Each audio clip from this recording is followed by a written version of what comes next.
প্রায় আমরা বাংলাদেশের শেষ সীমানায় চলে এসেছি, পঞ্চগড়।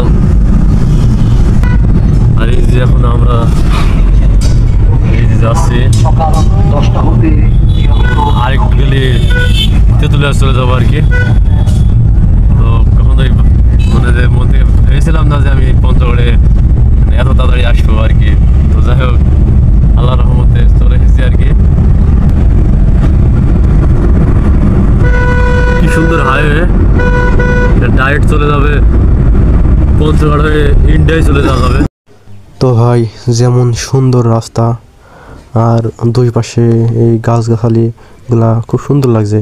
তবে এই দিকে এসে একটাই সমস্যা, যে যেসব গাছগাছালি আছে এসব চেনা যাচ্ছে না আর কি। মানে আমাদের এদিকে একরকম গাছ, ওইদিকে অন্যরকম গাছ।